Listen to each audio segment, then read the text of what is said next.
اعوذ باللہ من الشیطان الرجیم، بسم اللہ الرحمن الرحیم۔ ایسا لگتا ہے کہ بجلی ان کی آنکھوں کو اچک لے جائے گی۔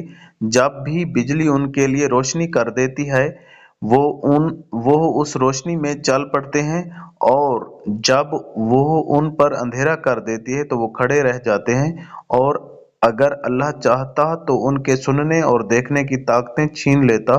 بے شک اللہ ہر چیز پر قدرت رکھتا ہے۔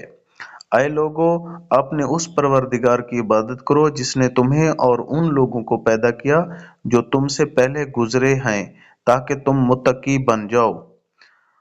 وہ پروردگار جس نے تمہارے لیے زمین کو بچھونا بنایا اور آسمان کو چھت اور آسمان سے پانی برسایا، پھر اس کے ذریعے تمہارے رزق کے طور پر پھل نکالے۔ لہذا اللہ کے ساتھ شریک نہ ٹھہراؤ جبکہ تم یہ سب باتیں جانتے ہو۔